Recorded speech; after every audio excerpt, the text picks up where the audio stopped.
I've recently had a few questions about what tools do I use to prep these fossils, and also what is that magical liquid that you put on all these fossils to make them shine. So in this video I'll go through that. Before we look at the airscribes and other tools, we definitely need to look at the safety equipment. Honestly, I never prep without these things because the dust that you create and the rock chips, they go flying everywhere. I've had some of them embed into my skin. So you definitely want eye protection, because if one of those chips goes into your eye, it's going to make a mess of things. And just the dust in general, you don't want that. This is a vibration reducing glove. I always wear that. If I try and prep without that, my fingers tingle afterwards for hours. So this is a must-have as well. If you're on the fence about using one of these gloves, go read about what long-term exposure to those vibrations do to you. Then one of these proper masks, in a pinch, one of those blue masks, the cloth mask will do. But yeah, you want a proper mask. Especially, if you're not sure what rocks you're prepping. Most of the rocks I'm prepping are like mudstone, but you don't really know what's exactly in that mudstone. A lot of calcite, but there'll be other things in there, so you definitely need a proper respirator. And then earring protection. These airscribes are loud. So yeah, I normally have some headphones in, those little Bluetooth headphones, and then I put this over the top. And then I listen to podcasts or audiobooks while I prep. This is the first scribe I had when I started out. This is the Dremel Engraver. You have to have the engraver, you can't have the rotary one. The rotary one will definitely mess up a fossil. You need this one that's doing the punching action, not the rotary engraver that does the grinding, because that just bites into the fossil and you'll just destroy every crab that you try and prep. These Dremels I think are about $50 or so. New Zealand, probably less. US, maybe $30 or so. And they come with this little tip over here, which is fine to start with, but it's not very long, so you can't really prep the crabs, if you need to get in between the legs. But you can remove that and get the diameter of it. And I'm pretty sure that, yeah, it's 3.25 or so. That's a very standard diameter for, I think, TIG welding tips. But you can also go to the usual places and you can get these ones for real cheap. This is a set. I think I've paid 3.175. That's the diameter of these ones. Use at your own risk. You don't know the quality of some of these things, but you don't have to pay a fortune for them. And like I say, this set was pretty cheap. Over here, and they've got a super sharp tip. This is probably too sharp, this one. But yeah, that will fit in to there, no problem. And you can get different lengths and things, and you just tighten it.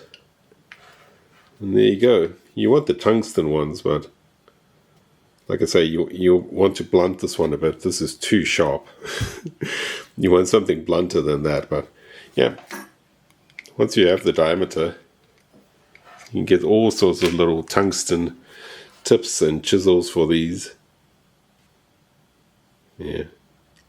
Ask one of your welder friends. One thing, if you do sharpen these tips, and if it's like tungsten or something like that, or a welding tip, do it outdoors, because there's some really bad stuff in these welding bits. I don't think these are welding bits, but yeah, do it outside. Lots of airflow. You don't want to be breathing in thorium or whatever they've got in there. Yeah, and I prepped my first couple of crabs with this one. It's slower. You have to remove the dust yourself. But yeah, it's quite doable. It's a good entry into fossil prepping, seeing if you enjoy that kind of thing. Pneumatic air scribes are a big upgrade from the electric ones. They don't overheat, they've got more power and precision, and they also push air out the front, so all the dust gets removed from your fossil so you can see a lot better. And this is the first one I got, and I prepped many crabs with this one, probably for my first 2-3 years of doing the YouTube channel. And this is the Suntech brand. I don't know if they still sell them. It didn't seem to have any stock on Amazon at the moment. But this one was about 150 US dollars, I think 200 New Zealand dollars. And that included shipping to New Zealand. So it was pretty cheap for this one. And like I say, I used that for many years. So this is almost an exact copy, I think, of the CP9361 from Chicago Pneumatic. So it took the same styluses as it, so I could get an upgraded stylus for it. Specifically made for fossils, which made a huge difference as well. And this air scribe was fine for prepping crabs. It was maybe not as precise as some of the ones specifically made for fossil prepping. I think the main difference is that the front section isn't hardened, so you get a little bit of wobble after a few months because the tungsten stylus is harder than the steel casing. So it ate away a little bit at it and created that wobble. But yeah, it was fine for crabs. You could probably use this for many years to prep crabs. And here we've got my pneumatic air scribes. These run off a compressor. So I've got a 60-liter compressor that this runs off. And I started out with a much smaller one. I think I started off with a 10-liter or 8-liter compressor, and that was fine. You just had to wait every now and again while it filled up with air. This is the one I use 90% of the time. This is from Vaniman in the UK, and I think it's the TT model. But you've got the 9800, I think, from Paleo Tools.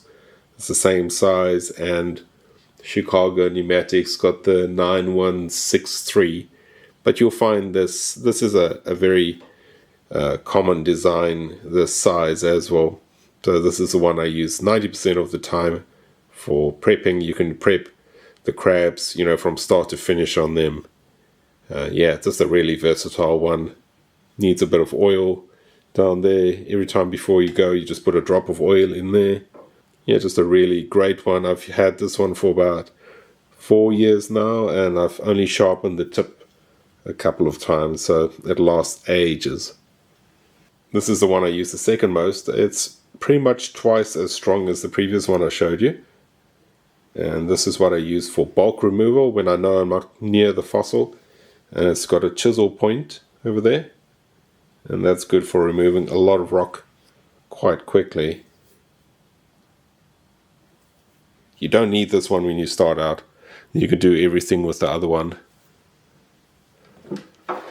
This is a really big one. You need 2 hands to work with this one.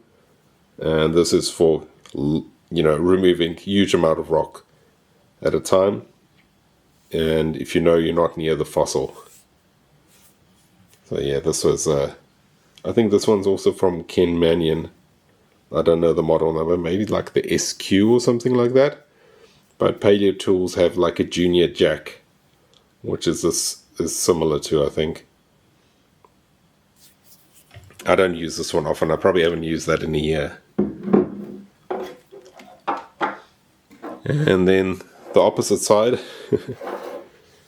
this is the really tiny air scribe. This is the micro jack from Paleo Tools. So you get the really tiny ones, and this is, I think, the second biggest one. Best used under a microscope. Yeah, and I don't use this one often either. Like I say, you can do most of your prepping with that first one I showed you. That's still good to have every now and again. You want to do something really delicate under the microscope, and this one works for that. And this is the microscope I use for really detailed work. It's just got this offset, so you can put the specimen underneath there when you're working on it. I've actually ordered some different lenses. These are 10 times lenses, which with the objective of 2 times gives you a 20 times magnification. That's too much, so I'm getting a 4 times for the top here to give you 8 times magnification. But yeah, this isn't essential for when you're doing crabs. That's for when you do really, really delicate work. Every now and again you get a fossil that's really sticky where the rock doesn't want to chip away with your airscribe, and that's when I use this Micro Air Abrasion kit from Vaniman, the Pro Blast. And it's a really inexpensive way to get a Micro Air Abrasion kit. I've got dolomite powder in here that I just sifted myself. So inside that's, yeah. So it works really well on crabs and, you know, pretty much any other bit of bone, you know, shells do really well with it. It's really, really handy. I use that the second most. So first, the most common tool I use is that first airscribe, and then the air abrasion is the second most common tool I use. Oh, and vinegar. So I use vinegar for certain types of bone to dissolve the rock, and the vinegar needs to have a buffer inside it. Normally calcium phosphate, but it changes from rock to rock. So it needs a bit of research for that. But you don't need the vinegar. Between the air abrasion and the airscribes, you can do probably 90% of the work. You can use different medias for, depending on what the rock is. So you can use the softest one, which is sodium bicarb. And then dolomite is also really soft. And then you can go to your iron powder. Don't use aluminium oxide, that will mess up your fossil. I've tried it once, and it took all the detail away from a crab. Just made it smooth. Also, you can get a 10% discount on this Pro Blast if you use MamLambo at checkout, the code, MamLambo or MamLambo Fossils. If you go to my link tree, there's a link that will take you straight to it. I don't get anything out of the deal. They were just keen to get more fossil hunters using their Pro Blast. And then when you're prepping fossils, you make a lot of dust. So my dust extractor over there, I made it myself. It just goes through a few HEPA filters. It works really well. Now we're on to B72 paraloid. So this is the B72, and this is how you buy it. This is from archivalsurvival.com.au. I couldn't find anyone in New Zealand that had stock, so I bought a 0.5 kilogram bag of this. Surprised it got through customs, because it looks like that when it comes through. Very suspicious. But those beads over there, that's a kind of plastic. And what you do with that is you mix it with acetone, which is a poison and flammable. So please don't do that inside your garage. Go do it outside in the garden if you do it. And if you're younger than 18, do it with an adult. But what you do with that, those beads, you just grab those. I do need a new batch. So you just put it in a glass container of some kind. So you put it in a glass container like that. Probably need a few more. I normally do like quite a weak solution to start with, because you can always add more beads. And if it's too thick, you just add more acetone. But you want something that's watery. So like normally like about a 6 to a 10%. You can also have a thicker solution if you do need it. But yeah, so you know, a few beads in there, a bit of acetone.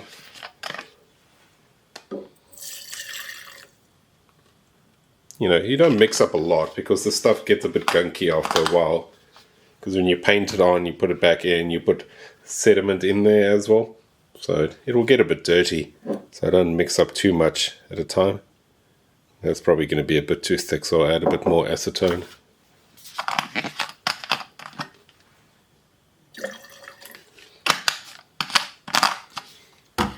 I've got my garage door wide open, so there's a nice breeze coming through here.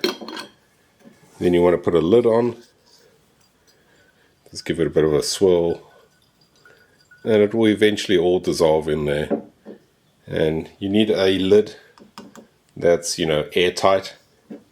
Otherwise it's just going to evaporate.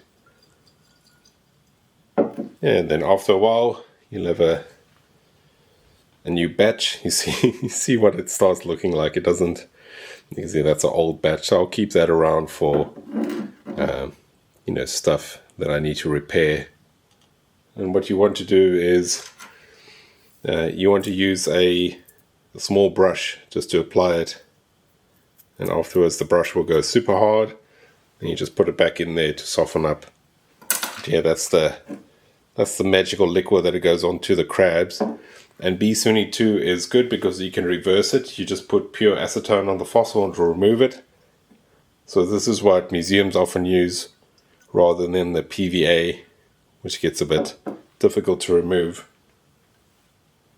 Now I put the B72 on when I need to consolidate the fossil to make it stronger, because oftentimes these crabs, when you prep them, they will have little cracks in them, and with the air scribe pushing out so much air, you don't want the air to go into one of those cracks and flip it away, peel it away. So the B72 just stops that, and then you can remove it afterwards, but it also gives it a nice shine. It looks quite pretty, brings out the colors. Thanks for watching, everyone. I hope you found that useful.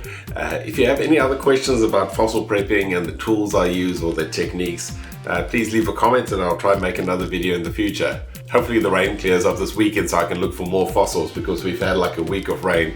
But otherwise I've got quite a few fossils to prep over here. Stay safe and I'll see you on the next hunt.